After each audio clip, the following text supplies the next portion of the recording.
이 아반떼가 그렇게 가성비 차가 아니라니까요. 근데 다들 아반떼만 사요. 이런 중고차 업체 보셨나요? 최다 자격증 보유, 자체 카센터 운영, 무료 시운전 리프트 점검, 확실한 AS까지 최고의 만족을 드리겠습니다. 안녕하세요. 중고차의 모든 것입니다. 여러분들은 이 아반떼에 대해서 어떻게 생각하시나요? 가성비가 좋은 차, 사회초년생이 사기 좋은 차, 유지관리가 편한 차, 수리비가 저렴한 차, 이런 차로 잘 알려져 있습니다. 그럼 이 아반떼가 가장 중고차로 베스트 선택일까요? 저는 아니라고 생각을 해요. 아반떼보다 찾아보면 정말 가성비 좋은 차가 실제로 많거든요. 이렇게 주차장을 한 바퀴 돌아보면 한 10대는 찾을 것 같은데? 제 중고차 10년 경력을 담아서 아반떼보다 가성비 좋은 차 오늘 찾아드리겠습니다. 없으면 어떡하지?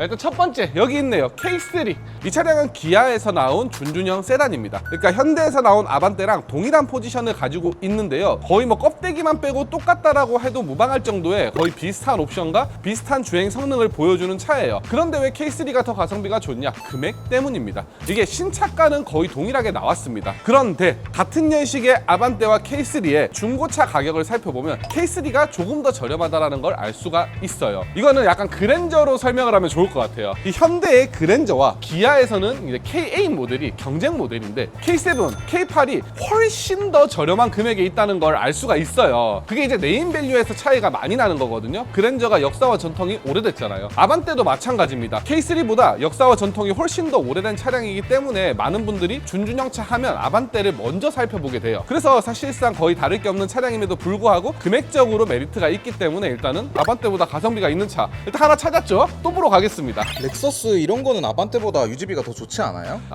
연비로 봤을 때는 진짜 렉서스 ES 이제 하이브리드 모델은 아반떼보다 복합 연비가 더 좋아요. 이 렉서스랑 비교하기에는 조금 모호한데 이 차량이랑 비교를 해보면 좋을 것 같아. 캠리입니다. 이 캠리는 이제 도요타에서 나온 중형 세단 포지션인데 우리나라로 치면 이제 소나타 정도의 포지션이라고 보시면 됩니다. 근데 정말 냉정하게 캠리랑 딱 비교를 하잖아요. 물론 고장 하나가 났을 때는 수입차이기 때문에 부품값도 비싸고 공인비도 비싸고 모든 면에서 비싼 거는 맞을 거예요. 그런데 고장이 안 난다는 가정하에 아반떼랑 비교를 해보면 자동차세랑 보험료가 좀 더 비싼 거 말고는 다른 부분에서는 오히려 돈이 적게 들어갈 수 있습니다. 캠리나 이제 렉서스 ES 같은 경우는 정말 한 10만, 15만까지 주행을 하더라도 소모품 교환 하나 없이도 탈 수 있는 그런 차거든요. 이 차를 선택하시는 분들의 성향 자체가 막 밟거나 퍼포먼스를 즐기거나 그런 주행을 즐기는 분들이 타는 차가 아니에요. 그래서 중고차 자체의 컨디션 자체도 대부분 이제 A급인 경우가 많습니다. 그렇게 봤을 때 중고차로 샀을 때 아반떼보다 저렴할 수 있겠다. 몇 발자국 안 갔는데 또 이 모델을 만났습니다. 소나타 DM8. 요 모델이 진짜 연식이랑 키로수가 아반떼랑 만약에 똑같다 그러면 금액이 별 차이가 없어요. 특히 저는 소나타에서 이 DM8에 LPG가 들어간 모델을 정말 추천드리고 싶어요. 내 집 주변에 이 LPG 충전소가 있는 환경이다 라고 하시면 유지비 아반떼보다 적게 들어가고요. 또 특히나 요즘은 고유가 시대이기 때문에 LPG 연료를 넣으면 대개 유류비로 이점을 많이 볼 수가 있습니다. 그리고 내구성 말할 필요가 없죠. 택시에 들어가는 엔진 미션, 물론 이 DM8 소나타 같은 경우는 택시로 많이 이용을 하지 않았어요. 근데 이전 모델인 뉴라이즈 같은 경우는 정말 많이 이용을 했는데 택시를 탈 일이 있으면 계기판을 한번 보십시오. 정말 30만, 50만 이 정도로 많이 탄 차가 엄청 많을 거예요. 제가 택시기사님한테 1년에 몇만 정도 주행을 하세요 라고 물어봤거든요. 보통 한 달에 7,000km 정도를 주행을 한대요. 그래서 1년이면 이제 8만 km 정도가 되는 거고요. 그러면 5년만 주행을 해도 40만 km를 주행을 하는 겁니다. 이번에 만난 택시기사님도 소나타 LPG 2.0 모델이었는데 50만까지 엔진 보링 한 번 없이 큰 고장 없이 주행을 했다고 합니다. 근데 이런 사례가 되게 운이 좋아서 그랬구나가 아니라 인터넷에 조금만 서치를 해보셔도 정말 심심찮게 정말 고장이 하나도 없어 이런 글을 많이 볼 수 있거든요. 근데 그게 이제 LPG 연료 특성상 이 엔진 내부에 슬러지 같은 게 남지 않기 때문에 훨씬 더 오랫동안 고장 없이 유지가 가능한 거예요. 그래서 이 DM8 소나타 LPG를 한 1,000만 원 초반에 구매하셔서 한 20년씩 21년씩을 타신다? 그만한 가성비가 어딨나 싶어요. 그럼 그랜저 LPG는 어때요?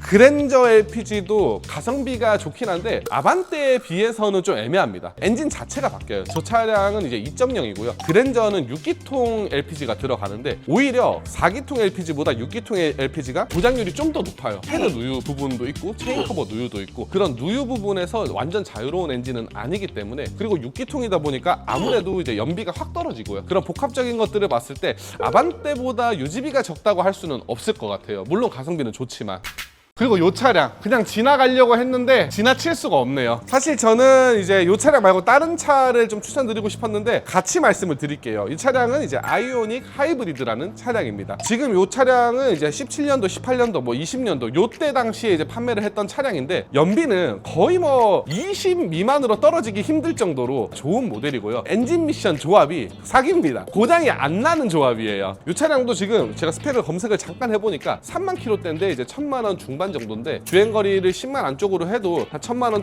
극초반 그 정도 금액대에 사는 게 가장 적당한 것 같아요. 그리고 이제 트렁크도 되게 이제 좀 높게 해치백 스타일이다 보니까 공가 활용에서도 꽤나 유리한 그런 차량이고 아반떼 AD 같은 경우는 옵션이 너무 없었어요. 통풍 시트는 없을 뿐더러 핸들 열선, 프로토 에어컨 이런 것들도 찾기가 어려운 모델이었는데 이 아이오닉은 통풍 시트, 뭐 스마트 크루즈 컨트롤 이런 옵션들을 되게 찾기가 쉬워요. 이 차급에 비해서 훨씬 더 옵션을 많이 넣어서 만든 차기 때문에 고장도 안 나고 이제 단종돼서 중고차로도 저렴한데 옵션까지 좋은 그런 차란 말이죠. 그리고 SUV로 가신다면 제가 원래 추천드리려고 했던 차는 니로입니다. 엔진 미션은 동일합니다. 이 아이오닉이랑. 근데 니로가 이제 공간 활용이 되게 잘 되고요. 또 특히 하이브리드들의 특징, 장점, 멀티링크 서스펜션이 들어가요. 아이오닉도 마찬가지, 니로도 마찬가지. 아반떼는 토션빔 이제 후륜 서스펜션을 사용을 하는데 승차감이 저속 주행에서 그렇게 좋진 않단 말이에요. 그래서 중형 이상의 이제 차량들은 대부분 멀티링크를 사용을 하는데 근데 하이브리드는 이제 뭐 좀 차체가 무거워지고 그래서 그런지 멀티링크를 넣어줬습니다. 그래서 승차감적으로도 좀 더 이점을 가져갈 수가 있는 거죠. 중고차 금액이 니로도 이제 1000만 원 초반으로 구할 수가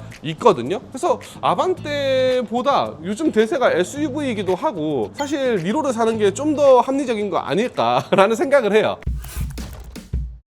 그럼 아반떼 중에서는 어떤 걸 사는 게 제일 가성비 있는 거예요? 이런 거 사면 어때요? 요 삼각대가 좀 저렴하긴 하죠. 아반떼 AD랑 CN7 사이에 잠깐 끼어서 나왔다가 폭망한 모델이거든요. 디자인 때문에 되게 호불호가 심했어요. 요 모델이 가성비는 되게 좋기는 합니다. 아반떼 AD 17년식이랑 이거 19년식이랑 금액이 똑같아요. 근데 또 여기서 한 200~300만 원만 또 보태잖아요. 그러면 CN7 이제 스마트 등급이나 모던 등급을 살 수가 있습니다. 모던 등급이 지금 1,500 안 넘는 차들이 많거든요. 그리고 스마트 등급 같은 경우는 제가 판매 중인 매물도 1,300만 원대가 있어요. 키로수가 많지 않아도. 그래서 저는 이제 옵션이 엄청 많진 않아도 된다 라고 하시면 CL7으로 가는 게 가성비가 가장 좋다 생각을 하고요. 옵션이 아반떼지만 그 안에서는 정말 웬만한 게 다 들어갔으면 좋겠어 하는 분들은 이 삼각대가 나을 수 있어요. 이 모델은 풀옵션도 저렴합니다. 그럼 수입차 중에서는 추천할 만한 게 없어요? 수입차. 근데 제가 처음에 캠리 보여드렸잖아요. 사실 캠리가 제가 아무리 생각을 해봐도 유지비가 아반떼보다 적게 들어갈 것 같아요. 그런데 캠리 안 살 거잖아요. 좀 정말 유지비로 더 저렴하다 할 수 있는 차는 이 차량인데 BMW. 말도 안 된다 생각할 수 있어요. 나도 압니다. 근데 물어봤으니까 420D 같은 경우나 아니면 320D 같은 경우는 연비는 아반떼를 압도합니다. 디젤차가 연비가 좋은 건 누구나 아실 건데요. 그 디젤차의 연비를 최대한까지 끌어올리면서 퍼포먼스까지 낼 수 있는 차가 BMW예요.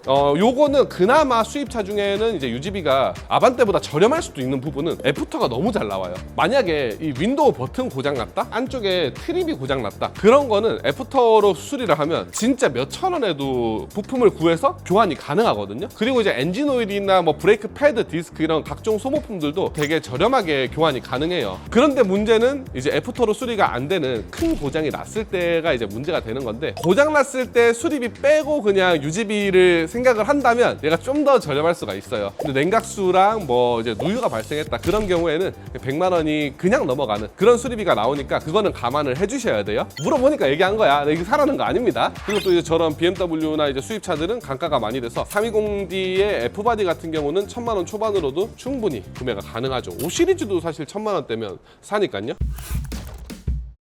이렇게 아반떼보다 가성비가 좋은 차를 찾기 위해서 주차장을 한 바퀴 돌아봤는데요. 이 아반떼라는 차가 가성비가 좋은 거는 확실합니다. 실제로 이제 고객님들이 아반떼를 사러 왔다. 굳이 다른 차종을 권하지 않아요. 왜냐면 모든 면에서 나름대로 훌륭한 차니까요. 그래서 아반떼가 중고차 가격이 다른 차들에 비해서 너무 강가가 안 되고 비싸다라는 단점이 있어요. 그래서 오늘은 좀 다양한 차들을 보여드리면서 이 차도 가성비가 있는데 강가는 더 많이 됐다. 그런 차들을 위주로 한번 보여드려 봤고요. 이런 중고차는 수많은 이제 이제 대체제들이 있습니다. 내 상황에 맞게 좀 더 좋은 차를 고를 수 있는 게 되게 많기 때문에 혹시나 차종이 고민되시는 분들은 이렇게 저희 상담 연락처로 연락 주시면 저희가 되게 많은 경험으로 친절하게 상담해드릴 수 있거든요. 또 중고차를 보러 오시면 뭐 시운전부터 리프트 점검, 스캐너 점검, 또 하이브리드 같은 경우는 EV 진단기까지 다 해드리고 있으니까 편하게 연락 주시면 최고의 퀄리티의 서비스를 또 약속 드릴 거예요. 아무튼 오늘 영상 봐주셔서 너무 감사드리고요. 앞으로도 우리 구독자님들께 조금이라도 더 도움이 될 수 있는 영상으로 돌아올 예정이니까요. 지켜봐 주시면 감사드리겠습니다. 감사합니다. 중고차의 모든 것이었습니다.